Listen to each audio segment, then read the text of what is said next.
किसी घने वन में एक बहुत बड़ा शेर रहता था।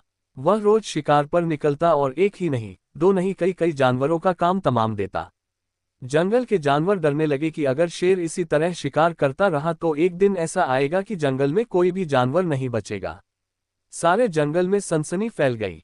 शेर को रोकने के लिए कोई न कोई उपाय करना जरूरी था। एक दिन जंगल के सारे जानवर इकट्ठा हुए और इस प्रश्न पर विचार करने लगे।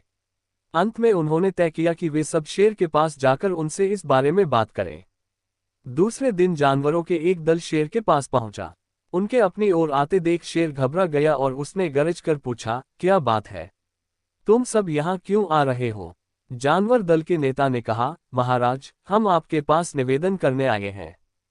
आप राजा हैं और हम आपकी प्रजा। जब आप शिकार करने निकलते हैं तो बहुत जानवर मार डालते हैं। आप सबको खा भी नहीं पाते। इस तरह से हमारी संख्या कम होती जा रही है। अगर ऐसा ही होता रहा तो कुछ ही दिनों में जंगल में आपके सिवाय और कोई भी नहीं बचेगा। प्रजा के बिना राजा भी कैसे रह सकता है? यदि हम सभी मर जाएंगे तो आप भी राजा नहीं रहेंगे। हम चाहते हैं कि आप सदा हमारे राजा बने रहें। आपसे हमारी विनती है कि आप अपने घर पर ही रहा करें। हर रोज स्वयं आपके खाने के लिए एक जानवर भेज दिया करेंगे। इस तरह से राजा और प्रजा दोनों ही चैन से रह सकेंगे। शेर को लगा कि जानवरों की बात में सच्चाई है। उसने पल भर सोचा, फिर बोला, अच्छी बात है, मैं तुम्हारे सुझाव को मान लेता हूँ। लेकिन याद रखना, अगर किसी भी दिन तुमने मेरे खाने के लिए पूरा भोजन नहीं भेजा तो मैं जितने जानवर चाहूंगा मार डालूंगा। जानवरों के पास तो और कोई चारा नहीं, इसलिए उन्होंने शेर की शर्त मान ली और अपने अपने घर चले गए। उस दिन से हर रोज शेर के खाने के लिए एक जानवर भेजा जाने लगा। इसके लिए जंगल में रहने वाले सब जानवरों में से एक एक जानवर बारी बारी से चुना जाता था। कुछ दिन बाद खरगोशों की बारी भी आ गई। शेर के भोजन के लिए एक नन्हे से खरगोश को चुना गया। वह खरगोश जितना छोटा था उतना ही चतुर भी था। उसने सोचा, बेकार में शेर के हाथों मरना मूर्खता है। अपनी जान बचाने का कोई न कोई उपाय अवश्य करना चाहिए, और हो सके तो कोई ऐसी तरकीब ढूंढनी चाहिए जिससे सभी को इस मुसीबत से सदा के लिए छुटकारा मिल जाए। आखिर उसने एक तरकीब सोच ही निकाली। खरगोश धीरे धीरे आराम से शेर के घर की ओर चल पड़ा। जब वह शेर के पास पहुंचा तो बहुत देर हो चुकी थी। भूख के मारे शेर का बुरा हाल हो रहा था। जब उसने सिर्फ एक छोटे से खरगोश को अपनी ओर आते देखा तो गुस्से से बौखला उठा और गरज कर बोला, किसने तुम्हें भेजा है? एक तो पिद्दी जैसे हो, दूसरे इतनी देर से आ रहे हो। जिन बेवकूफों ने तुम्हें भेजा है मैं उन सबको ठीक करूंगा। एक एक का काम तमाम न किया तो मेरा नाम भी शेर नहीं। नन्हे खरगोश ने आदर से जमीन तक झुककर, महाराज, अगर आप कृपा करके मेरी बात सुन ले तो मुझे या और जानवरों को दोष नहीं देंगे। वे तो जानते थे कि एक छोटा सा खरगोश आपके भोजन के लिए पूरा नहीं पड़ेगा, इसलिए उन्होंने 6 खरगोश भेजे थे। लेकिन रास्ते में हमें एक और शेर मिल गया। उसने 5 खरगोशों को मारकर खा लिया। ये सुनते ही शेर दहाड़कर बोला, क्या कहा? दूसरा शेर? कौन है वह? तुमने उसे कहाँ देखा? महाराज, वह तो बहुत ही बड़ा शेर है। खरगोश ने कहा, वह जमीन के अंदर बनी एक बड़ी गुफा में से निकला था। वह तो मुझे ही मारने जा रहा था, पर मैंने उससे कहा, सरकार, आपको पता नहीं कि आपने क्या अंधेर कर दिया है।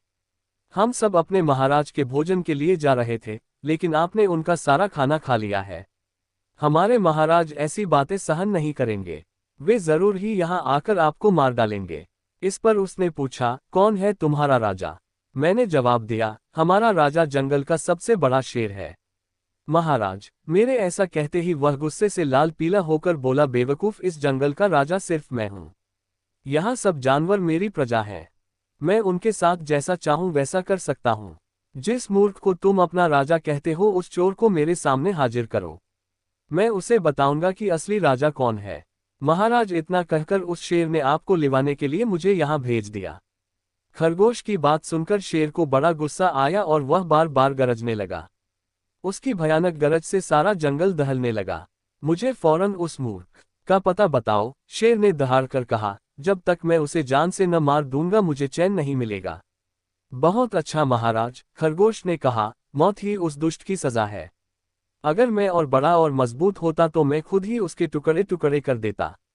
चलो, रास्ता दिखाओ। शेर ने कहा, फौरन बताओ किधर चलना है। इधर आइए महाराज, इधर। खरगोश रास्ता दिखाते हुआ शेर को एक कुएं के पास ले गया और बोला, महाराज, वह दुष्ट शेर जमीन के नीचे किले में रहता है। जरा सावधान रहिएगा, किले में छुपा दुश्मन खतरनाक होता है।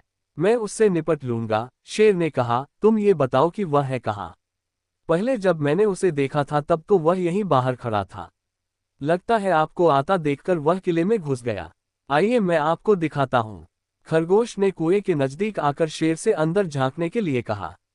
शेर ने कुएं के अंदर झांका तो उसे कुएं के पानी में अपनी परछाई दिखाई दी। परछाई को देखकर शेर जोर से दहाड़ा। कुएं के अंदर से आती हुई अपने ही दहाड़ने की गूंज सुनकर उसने समझा कि दूसरा शेर भी दहाड़ रहा है। दुश्मन को तुरंत मार डालने के इरादे से वह फौरन कुएं में कूद पड़ा। कूदते ही पहले तो वह कुएं की दीवार से टकराया, फिर धड़ाम से पानी में गिरा और डूबकर मर गया। इस तरह चतुराई से शेर से छुट्टी पाकर नन्हा खरगोश घर लौटा। उसने जंगल के जानवरों को शेर के मारे जाने की कहानी सुनाई। दुश्मन के मारे जाने की खबर से सारे जंगल में खुशी फैल गई।